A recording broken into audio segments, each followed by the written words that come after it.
really wish I could remember the person on social media that told me to look this up. I hope they see this. And one, I want to apologize for not remembering your name. I'm going to go look it up, and I'll give you a shout out next time.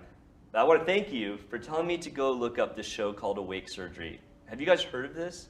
I've heard of the situation, but I've never. Idea of it. Travis, have you heard of it? I've not heard of it before. So this person was telling me about this show, and I was like, oh, that's interesting. Sounds like a nightmare. Having people be totally awake for surgery. I mean, I'm going to talk about my experience with that because I actually do have some experience in doing surgeries like this. But this person on social media was telling me that they were doing these like really like big surgeries, and I was like, that doesn't sound right. And so this week I actually watched. So it just came out. It started like in December, and there's 3 episodes. It's on TLC, I believe. And I watched 2 episodes, and like, I really think I hate everything about this show. Like, I just have I hate to be that guy that's like, this is not good, but man, Is it just like misinformation, or is it just? No, it's, well, and we'll talk about that. We'll just have to dive into it. I want to show you. So I didn't want to, show like an episode of the show or anything. Right. I just got a little snippet of their intro, which their intro shows like some of the, things that they're doing. And so I just want to roll that video. Travis, do we have that one? I'm Dr. Megan Gruber. I'm a board-certified plastic surgeon, and I specialize in surgery on patients who are completely awake. I've been operating in hospitals and in the operating room for almost 20 years.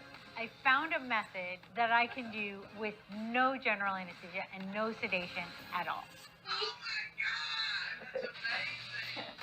There are so many procedures that I can do while the patient is awake. You clearly see it's hanging. I would like to have the hourglass shape. My man boobs have to go. There's no limitation. It looks like a man's ball sack. Awake surgery can really branch out to many more patients who can't go under anesthesia. You're standing up during surgery. Or patients who are just afraid of anesthesia. Oh, this feels kind of good, like a massage. Best massage of your life.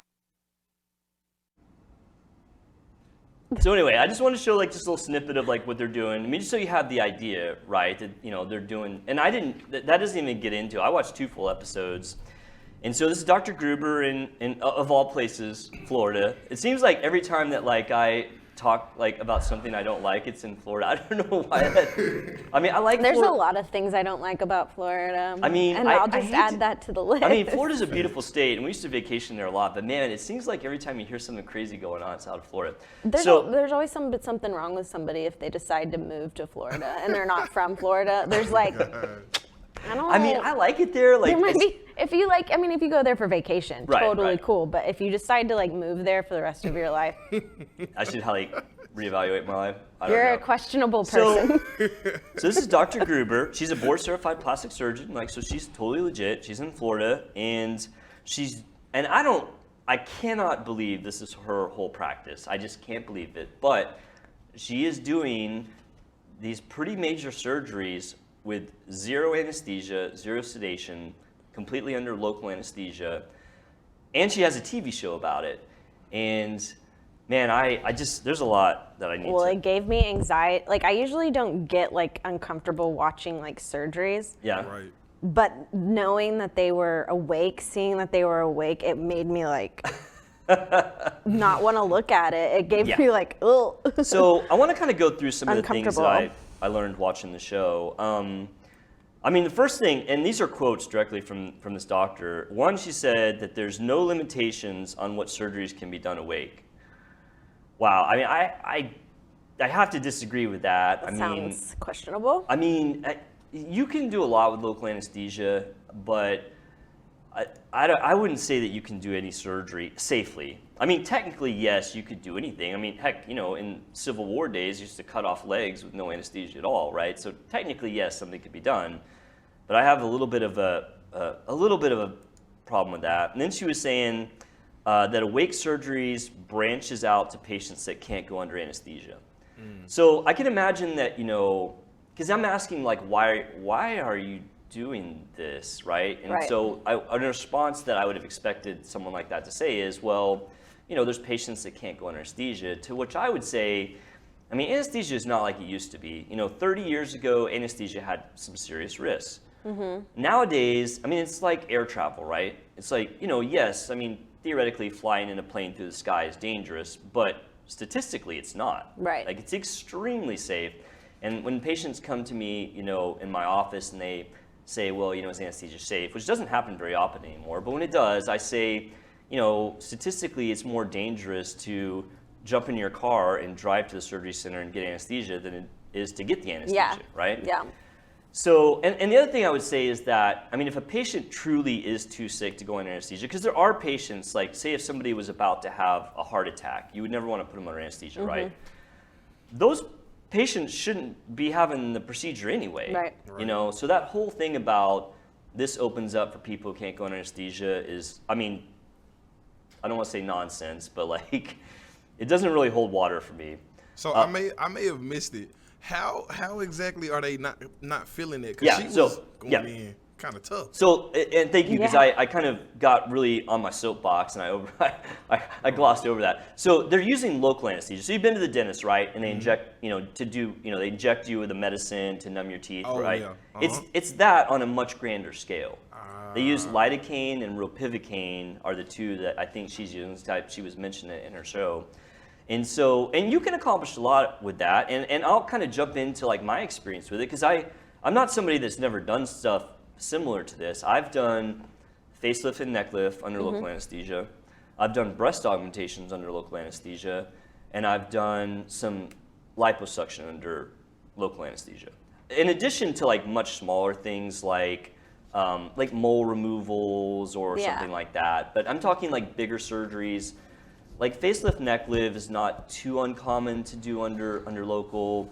Liposuction, breast augs, I just did as like an experiment. I mean, not like I'm experimenting on my patients, but like there was a facility here that was doing a lot of facelift and neck lifts under local, and they had asked me, can breast augmentations be done? And I was like, yeah, they can be. It's just a matter of how comfortable is the patient going to be, and like how long does it take you? Because it's a much longer procedure to do things under local, because you have to get them numb.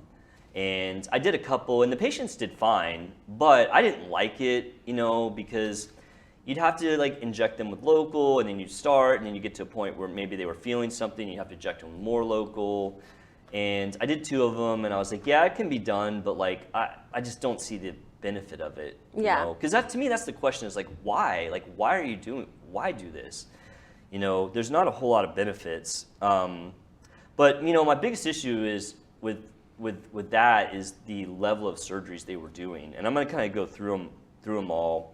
So I watched her do a gynecomastia repair, the man boobs. Yes. And so, with that one, like, I mean, that's actually a fairly reasonable surgery to do under local. It's not a large area. You can numb it up, you can lipo it, you can take up the skin. I mean, I don't have a problem with the fact that she did that under local, but I had some other problems. Like, one, they didn't have the patient on a monitor at all. So like, when you're in surgery, they at least monitor your heart rate, your blood pressure, that kind of thing. So there's no monitors, but then they had the patient stand up, and the patient got woozy and literally collapsed. Like, and they put this on TV. Like, if you have a patient in a facility like a hospital or surgery center and they fall, like, that's a reportable event to the state. Yeah.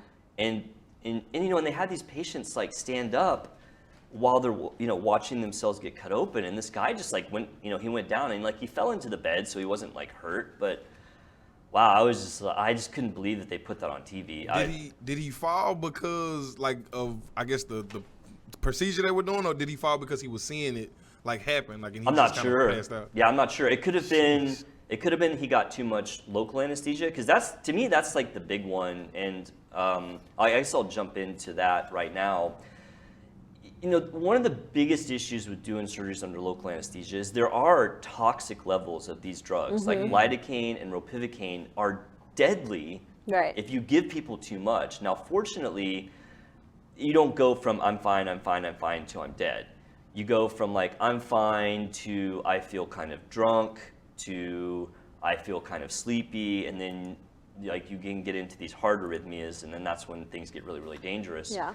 And so when I was doing a little bit more local surgery, you know, the biggest kind of barrier to doing it is, you know, how much local anesthesia can you safely give the patient? And there's formulas for that. And I just found that it can be quite a balancing act to give a patient enough local anesthesia that they're comfortable, but without hitting that dosage that's dangerous.